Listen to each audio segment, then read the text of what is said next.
एक बार फिर से हमारे YouTube चैनल एस्ट्रो नॉलेज में। दोस्तों, आज के इस वीडियो में हम एक 53 वर्ष युवक की कुंडली का विश्लेषण करने जा रहे हैं, जिनके एक रिलेटिव ने मुझे इनके बर्थ डिटेल्स शेयर किए हैं और एस्ट्रोलॉजी के माध्यम से इनके जीवन से जुड़े हुए कुछ प्रश्नों के उत्तर जानना चाहते हैं और साथ ही साथ चाहते हैं कि मैं इनकी कुंडली का पूर्ण विश्लेषण करूं। इस वीडियो में आगे बढ़ने से पहले दोस्तों, हर बार की तरह आप सबसे निवेदन है कि यदि अभी तक आपने हमारे YouTube चैनल एस्ट्रो नॉलेज को सब्सक्राइब नहीं किया है तो आप प्लीज इसे सब्सक्राइब कर दें और बेल आइकन को दबाना ना भूलें। साथ ही साथ दोस्तों, यदि आप सब भी इसी प्रकार अपनी कुंडली का विश्लेषण करवाना चाहते हैं या फिर मुझसे संपर्क करना चाहते हैं तो स्क्रीन पर फ्लैश हो रहे व्हाट्सएप नंबर के ऊपर आप मुझसे संपर्क कर सकते हैं और ज्यादा जानकारी के लिए आप नीचे डिस्क्रिप्शन बॉक्स को भी चेक कर सकते हैं।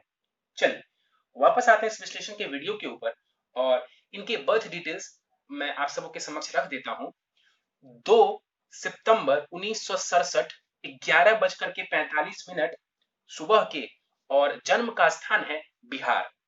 प्रश्नों की बात की जाए तो विवाह के योग के बारे में जानना चाहते हैं, संतान सुख को लेकर के प्रश्न है, विदेश संबंधित भी प्रश्न पूछा गया कि विदेश में रहना ज्यादा बेहतर है या फिर भारत में रहना उचित होगा, राजनीति में सफलता और शेयर मार्केट, इसके अलावा भी कई सारे और प्रश्न इनके लिए पूछे गए हैं जिनका उत्तर हम आखिरी में देंगे। चलिए सीधे इनके लग्न कुंडली की तरफ चलते हैं, जो कि हमारे समक्ष इनकी लग्न कुंडली प्रारंभ होती है 8 नंबर से। 8 नंबर यानी कि वृश्चिक लग्न की ये कुंडली बन जाती है और चंद्रमा देव देखें तो कर्क राशि में जाकर के विराजमान है, यानी कि इस जातक की कुंडली वृश्चिक लग्न और कर्क राशि की बनती है।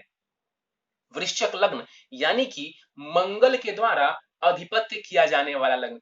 एक बात जो ध्यान देने वाली है वो ये है कि इनका जो लग्न है वो जल तत्व प्रधान है और इनकी जो राशि है वो भी जल तत्व प्रधान है, यानी कि ऐसे जो व्यक्ति हैं वो बहुत ही ज्यादा इमोशनल होते हैं, भावुक होते हैं, तो ये भावना प्रधान व्यक्ति हैं। वृश्चिक लग्न ऐसे लोगों के, ऐसे जातकों के स्वभाव की बात की जाए तो ऐसे लोग मूलतः गहन विचारों वाले होते हैं और अपने विचारों को दूसरों के सामने बहुत जल्दी प्रकट नहीं करते, यानी कि कहीं ना कहीं अपनी बातों को गुप्त रखने का कार्य करते हैं, जिद्दी स्वभाव के होते हैं, जो चीज एक बार ठान लेते हैं उसे पूरा करके ही दम लेते हैं। यहां पर इनके लग्न को देखें तो लग्न का मान 9 डिग्री है, यानी कि लग्न के पास जो बलाबल है वो बढ़िया माना जाएगा। लग्न में देखें तो लग्नेश विराजमान है मंगल, यहां पर मंगल लग्न में ही विराजमान होकर के रोचक महापुरुष योग का निर्माण कर रहे हैं। निश्चित रूप से यहाँ पर बैठा हुआ मंगल इनको थोड़ा अथॉरिटेटिव बनाएगा। ऐसे लोग शासन प्रशासन में ज्यादा देखे जाते हैं, राजनीति में ज्यादा देखे जाते हैं, पुलिस विभाग में ज्यादा देखे जाते हैं। ऐसे लोग दूसरों को ऑर्डर देने का कार्य करते हैं, किसी के आगे झुकने वाले नहीं होते हैं, जिद्दी प्रवृत्ति के होंगे। यहाँ पर बैठा हुआ मंगल इनको इंडिपेंडेंट बनाता है, आत्मनिर्भर बनाता है। यहाँ पर बैठा हुआ मंगल इनको आत्मबल भी प्रदान करता है। कहीं ना कहीं यहाँ पर बैठ करके मंगल दृष्टि डालेंगे चतुर्थ भाव के ऊपर, दृष्टि डाल करके कहीं ना कहीं यहाँ पर इनको लाभ करवाने का कार्य करेंगे। घर का सुख और मकान का सुख यहाँ पर मंगल देने वाला होगा। सप्तम भाव के ऊपर मंगल की दृष्टि वैवाहिक जीवन में थोड़ा मतभेद दे सकती है, लेकिन फिर भी चूंकि मंगल इस कुंडली में कारक ग्रह हैं, रोचक महापुरुष योग बना रहे तो परेशानी नहीं देंगे। बिजनेस वगैरह में यहाँ पर मंगल इनको लाभ करवाने वाले होंगे और मंगल की अष्टम दृष्टि, आठवीं दृष्टि माफ करिए, पड़ेगी कुंडली के अष्टम भाव के ऊपर और अष्टम भाव के ऊपर मंगल की दृष्टि यदि मंगल की दशा वगैरह चलती है और गोचर भी खराब चलता है उस दौरान थोड़े चोट चपेट के योग बन जाएंगे। 1 डिग्री का मंगल है, यहाँ पर मंगल मृत अवस्था का है और मंगल के पास जो बल होगा वो बहुत कम हो जाएगा और मंगल की दृष्टि का बल वो तो और भी ज्यादा कम हो जाएगा। शनि की बात कर लेते हैं। शनि कुंडली के पंचम भाव में विराजमान है। 17 डिग्री का शनि यहाँ पर युवावस्था का बैठा हुआ है। इस कुंडली में शनि को देखें तो वो तृतीयेश है और वो सुखेश है। इस कुंडली में शनि एक अकारक ग्रह बनते हैं, कारक ग्रह नहीं कह सकते हैं शनि को। जाकर के शनि पंचम भाव में बैठे हुए हैं जो कि शिक्षा और संतान का होता है। यहाँ पर बैठ करके शनि कैसा परिणाम देंगे, देखिए शनि विलंब के कारक ग्रह हैं, तो शिक्षा और संतान दोनों में विलंब की स्थिति उत्पन्न करने वाले होंगे। यहाँ पर शनि ध्यान से देखें तो वक्री होकर के विराजमान है और वक्री जब कोई ग्रह किसी भाव में बैठता है तो उस भाव से जुड़े हुए रिजल्ट्स में उतार चढ़ाव करवाते हैं, यानी कि उस भाव के परिणामों में उतार चढ़ाव की स्थिति देखने को मिलती है। ये जातक अपने सामर्थ्य से अपनी शिक्षा को पूरा करने वाले होंगे। क्योंकि मेहनत पराक्रम भाव का स्वामी ग्रह शनि जाकर के यहाँ पर शिक्षा भाव में बैठा हुआ है। शनि की दृष्टि पड़ेगी सप्तम भाव के ऊपर, विवाह में विलंब की स्थिति, दृष्टि पड़ेगी कुंडली के लाभ स्थान के ऊपर, लाभ में थोड़ी परेशानी खड़ी कर सकते हैं। और शनि की जो दसम दृष्टि है वो द्वितीय भाव के ऊपर पड़ेगी। द्वितीय भाव वो धन का होता है, द्वितीय भाव परिवार वालों के साथ संबंध के लिए देखते हैं, धन संपत्ति के लिए देखते हैं। तो यहाँ पर शनि दृष्टि डाल करके थोड़ी सी परेशानी दे सकते हैं। आगे बढ़ जाए, राहु के ऊपर देखते हैं। राहु यहाँ पर 6 डिग्री का बैठा हुआ है। राहु यहाँ पर देखा जाए तो 25% के आसपास का बलाबल राहु देव के पास माना जाएगा। अब राहु मंगल के घर में बैठा और मंगल की स्थिति बहुत ही बढ़िया है। मंगल की स्थिति बढ़िया है, केंद्र में मंगल बैठा हुआ है, रोचक महापुरुष योग यहाँ पर मंगल बना दे रहे हैं। तो छठे भाव में बैठा हुआ राहु भी अब कारक ग्रह की तरह परिणाम देगा। वैसे भी मैंने कितनी बार बताया है कि तीसरे भाव, छठे भाव और 11वें भाव में राहु या केतु ऐसे ग्रह कारक हो जाते हैं। तो यहाँ पर राहु कारक ग्रह की तरह परिणाम देंगे।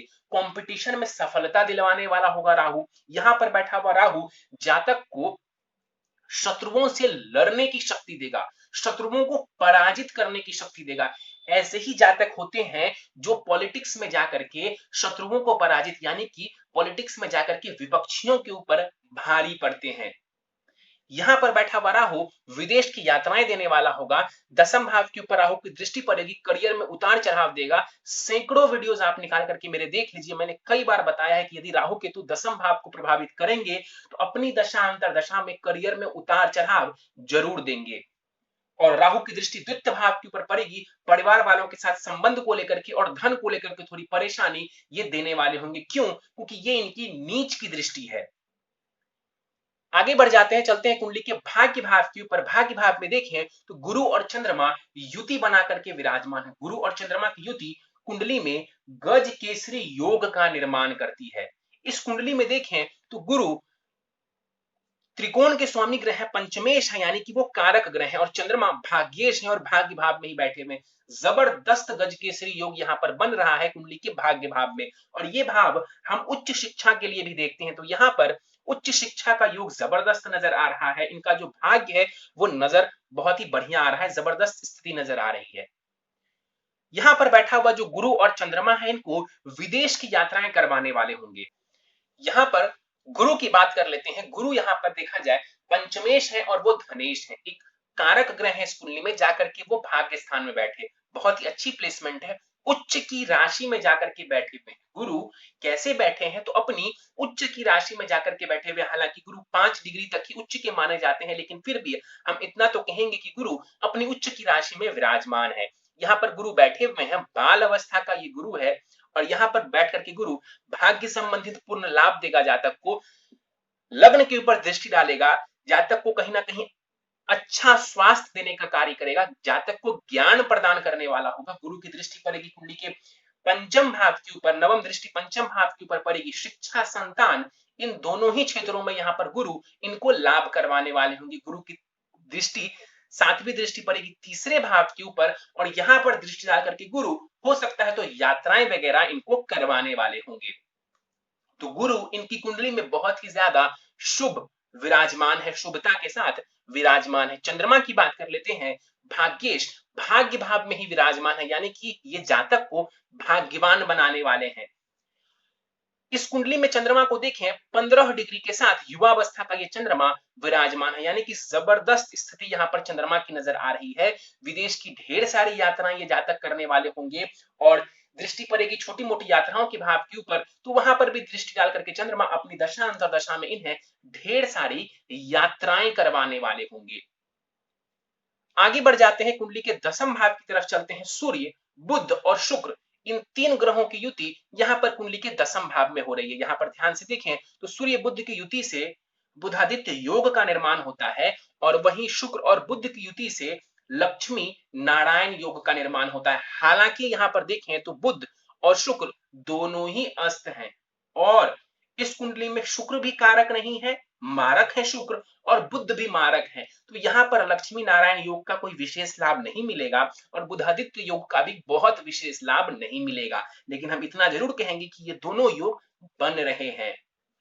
सूर्य देख लें 15 डिग्री के साथ पूरे बलाबल के साथ युवावस्था का सूर्य अपनी ही राशि में विराजमान है और ये सूर्य दिग्बली भी है, यानी कि दसम भाव में इनको दिशा बल प्राप्त होता है। ये सूर्य के लिए सर्वश्रेष्ठ पोजीशन है। यहां पर बैठा हुआ सूर्य इस जातक को उच्च कोटि का नेम फेम दिलवाने वाला होगा, पिता की तरफ से लाभ करवाने वाला होगा। ये जातक यदि चाहे कि ये फेमस होना चाहते हैं, ये जातक यदि चाहे कि मुझे कोई सरकारी नौकरी करनी है, तो वहां पर भी ये सरकार की तरफ से लाभ उठा सकता है। सूर्य की दृष्टि पड़ेगी चतुर्थ भाव के ऊपर, यहां पर दृष्टि डाल करके जो सूर्य है वो इनको प्रॉपर्टी संबंधित चीजों में लाभ करवाने वाले होंगे। शुक्र की बात कर लेते हैं। शुक्र सप्तमेश है और वो द्वादशेश है, यानी कि विवाह भाव और पार्टनरशिप भाव के स्वामी ग्रह शुक्र हैं और विदेश भाव के भी स्वामी ग्रह इस कुंडली में कौन है, तो वो शुक्र हैं।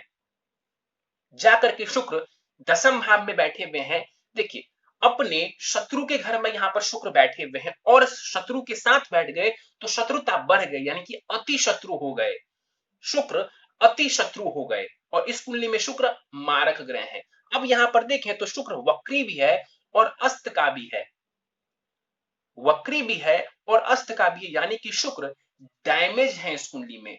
शुक्र की स्थिति बताई जाए तो शुक्र इस कुंडली में डैमेज्ड नजर आ रहे हैं। एक पुरुष की कुंडली की बात की जाए तो वहां पर जो शुक्र होते हैं वो स्त्री कारक होते हैं, विवाह कारक ग्रह शुक्र को माना जाता है एक पुरुष की कुंडली में। इनकी कुंडली में देखें तो विवाह भाव की स्वामी ग्रह भी शुक्र ही बनते हैं, तो इनकी कुंडली के अनुसार सारा जो दारोमदार है वो शुक्र के ऊपर है इनके विवाह का, और यहाँ पर शुक्र की स्थिति बढ़िया नजर नहीं आ रही। वक्री है, अस्त है, अति शत्रु होकर के यहाँ पर सूर्य के साथ बैठा हुआ है, तो यहाँ पर शुक्र की स्थिति बढ़िया नहीं मानी जाएगी। इस शुक्र के ऊपर राहु की भी दृष्टि, यानी कि पापक ग्रह की भी दृष्टि पड़ रही है, तो यहाँ पर शुक्र की स्थिति बिल्कुल भी बढ़िया नहीं मानी जाएगी। 23 डिग्री के शुक्र है, अस्त भी है, वक्री भी है, इसका मतलब है कि इसके पास जो रिजल्ट्स देने की शक्ति है वो भी बहुत कम है। बुध की बात कर लेते हैं। 10 डिग्री का बुध यहां पर विराजमान है अस्त होकर के। बुध अस्त होने के बावजूद काफी हद तक रिजल्ट्स देते हैं, और इस कुंडली में बुध को देखें तो वो अष्टमेश है और वो लाभेश है, और जाकर के दसम भाव में बैठे हुए हैं। यहाँ पर बैठ करके बुध इनको लाभ करवाने वाले होंगे। करियर के माध्यम से ये जातक धन अर्जित कर सकते हैं, करियर के माध्यम से, यानी कि अपने कार्य के माध्यम से, अपने कर्म के माध्यम से ये जातक धन को अर्जित करने वाला होगा। क्यों? क्योंकि दसम भाव को हम कर्म का भाव कहते हैं और बुध यहाँ पर लाभेश है, तो कर्म करिए और लाभ अर्जित करिए। बुध अस्त के हैं, दृष्टि नहीं होगी बुध के पास। केतु को देख लें। 6 डिग्री का केतु यहाँ पर कुंडली के 12वें भाव में विराजमान है। करीब करीब इसके पास भी 25% के आसपास का ही बलाबल माना जाएगा। 12वां भाव जो होता है वो विदेश के लिए देखते हैं, विदेश की यात्राओं के लिए देखते हैं, खर्च के लिए देखते हैं, और यहां पर केतु बैठे हुए हैं तो विदेश की यात्राएं केतु करवाने वाले होंगे, क्योंकि राहु की दृष्टि जो पड़ेगी कुंडली के 12वें भाव के ऊपर वो विशेष रूप से व्यक्ति को विदेश की ओर लेकर के जाता है या विदेश लेकर के जाने का कार्य करता है। यहाँ पर बैठा हुआ केतु कई बार इनके मेंटल पीस को खराब करने वाला होगा, इनके मानसिक जो विचार है उसको परेशान करने वाला होगा, इनकी मानसिक स्थिति को परेशान करने वाला होगा। यदि किसी की कुंडली में 12वें भाव में राहु बैठ जाए, केतु बैठ जाए, तो कई बार ऐसे जातकों को परेशानी आती है, नींद संबंधित भी परेशानी आती है और मानसिक रूप से भी ऐसे लोग थोड़े परेशान हो जाते हैं। केतु की दृष्टि पड़ेगी कुंडली के चतुर्थ भाव के ऊपर। यहाँ पर दृष्टि डाल करके केतु कहीं ना कहीं इनके सुखों में कमी करने वाले होंगे। दृष्टि पड़ेगी छठे भाव के ऊपर। केतु की दशांतर दशा में अपने स्वास्थ्य का विशेष ध्यान रखने की आवश्यकता है, और दृष्टि पड़ेगी अष्टम भाव के ऊपर तो फिर से वही बोलूंगा कि केतु की दशांतर दशा चलती है तो स्वास्थ्य का विशेष ध्यान रखने की आवश्यकता है। चलिए, ये था इनकी कुंडली में ग्रहों का विश्लेषण। दशाओं की बात कर लें तो दशा फिलहाल इन्हें चंद्रमा की चल रही है, चंद्रमा की महादशा इन्हें चल रही है, जो कि 14 अक्टूबर 2028 तक रहने वाली है। और चंद्रमा की महादशा में फिलहाल इनको राहु की अंतर्दशा चल रही है। चंद्रमा की महादशा में राहु की अंतर्दशा, ये समय इनको मानसिक यातनाएं देने वाला होगा, मानसिक परेशानी देने वाला होगा, कंफ्यूजन की स्थिति इनके जीवन में इनको देखने को मिलेगी। कब तक? तो 14 सितंबर 2021 तक इनको चंद्रमा में राहु की अंतर्दशा है। जैसे ही 14 सितंबर 2021 के बाद गुरु की अंतर्दशा आ जाएगी, इनका जीवन परिवर्तित हो जाएगा। प्रश्नों को ले लेते हैं। विवाह के योग हैं या फिर नहीं है? चलिए फिर से एक बार विवाह के ऊपर बात करते हैं। सप्तम भाव से हम विवाह को देखते हैं और एक पुरुष की कुंडली में सप्तम भाव के अलावा शुक्र को हम देखते हैं। इनके सप्तमेश भी शुक्र बने। शुक्र यहां पर डैमेज्ड है, अति शत्रु के घर में है, अस्त है, वक्री है। अब सप्तम भाव को देखिए तो शनि की दृष्टि पड़ रही है सप्तम भाव पर और मंगल की भी दृष्टि पड़ रही है, यानी कि दो पापक ग्रह की दृष्टि है और किसी भी शुभ ग्रह की दृष्टि सप्तम भाव के ऊपर नहीं है। मंगल जरूर इस कुंडली में जो है वो कारक ग्रह है, तो वो ज्यादा नुकसान नहीं करेंगे, लेकिन वो नैसर्गिक पापक ग्रह में आते हैं। तो दो पापी ग्रह इनके विवाह भाव को देख रहा है और इस विवाह भाव के स्वामी ग्रह शुक्र और नैसर्गिक विवाह के कारक शुक्र डैमेज है कुंडली में। इस वजह से इनका जो विवाह का योग है बहुत ज्यादा अच्छा नजर नहीं आ रहा। यदि ये जातक विवाह करते हैं तो वैवाहिक जीवन में भी इनको अच्छी खासी परेशानी देखने को मिलेगी। संतान सुख है या फिर नहीं है? संतान के लिए कुंडली की हम पंचम भाव को देखते हैं, पंचमेश को देखते हैं और गुरु को देखते हैं।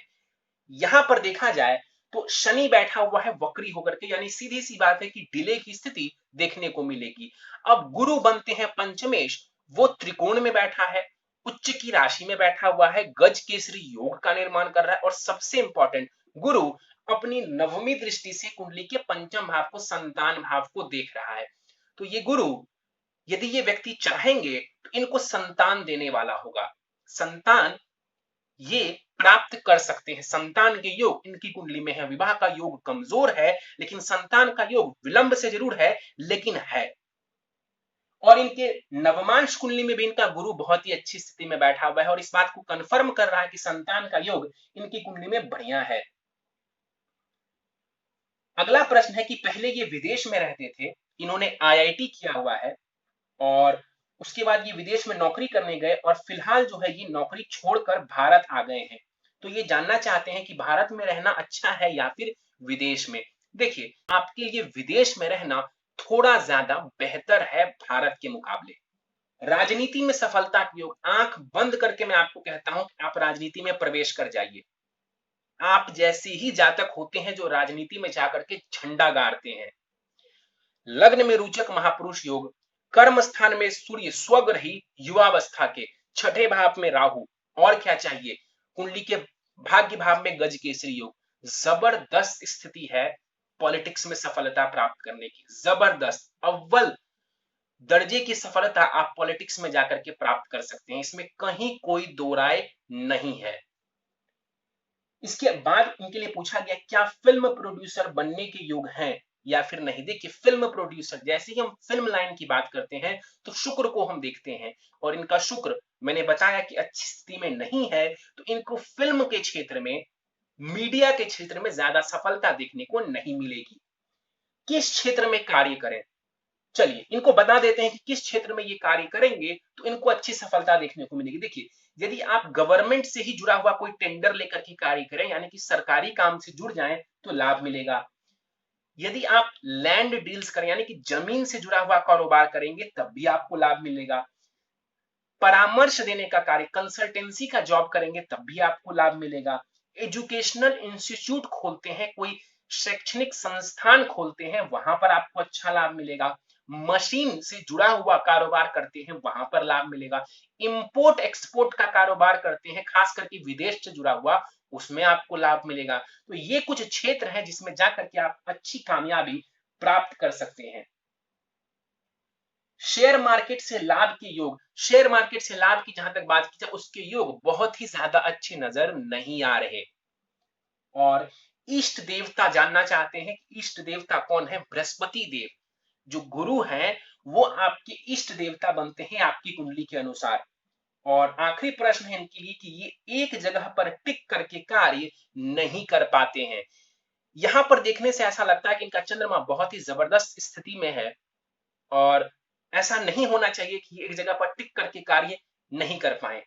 इनके नवमांश चार्ट में ये स्थिति थोड़ी और स्पष्ट होती है, तो इसलिए हम नवमांश चार्ट की तरफ चलते हैं। इनका नवमांश चार्ट 6 नंबर से प्रारंभ होता है, यानी कि कन्या लग्न का वहां पर जो चार्ट है वो बन जाता है। चंद्रमा तीसरे भाव में नीच की राशि में बैठे हुए हैं वृश्चिक में जाकर के, और जो मंगल देव हैं वो कर्क में जाकर के बैठे हुए, यानी कि चंद्रमा भी नीच का है और मंगल भी नीच का है। राशि परिवर्तन जरूर है दोनों के बीच में, लेकिन दोनों ही नीच के बैठे हुए हैं। इस वजह से इस जातक का जो मन है वो कई बार फ्रस्ट्रेट हो जाता है। गुरु की स्थिति बहुत ही बढ़िया है, राहु केतु की स्थिति वहां पर बहुत ही बढ़िया नजर आ रही है, और सूर्य भी वहां पर अव्वल दर्जे का है। यानी कि जो बात आपकी लग्न कुंडली कह रही है, काफी हद तक वही बात आपकी नवमांश कुंडली भी कह रही है। और शुक्र की स्थिति भी वहां पर नॉर्मल कही जाएगी, कोई खास अच्छी शुक्र की स्थिति वहां पर नहीं है। तो आपका जो नवमांश चार्ट है वो भी यही बता रहा है कि राजनीति के क्षेत्र में आपको सफलता है, आपका मन थोड़ा परेशान रहेगा, ये बात आपका नवमांश चार्ट बता रहा है। विदेश में रहना थोड़ा बेहतर है आपके लिए, ये बात आपका नवमांश चार्ट बता रहा है। तो ये कुछ चीजें हैं जो कि नवमांश चार्ट से स्पष्ट हो रही हैं आपके लिए। सीधे उपाय पर चलते हैं, इनके लिए कुछ उपाय बता देते हैं जिन उपायों से ये कुछ लाभ उठा सके। हालांकि इनके बारे में कहा गया है कि ये पूजा पाठ में और कुंडली वगैरह में ज्यादा विश्वास नहीं रखते हैं, लेकिन फिर भी इन्हें मैं उपाय बता देता हूं। हर सोमवार शिवलिंग पर जल दूध से अभिषेक करेंगे, आपको लाभ मिल जाएगा।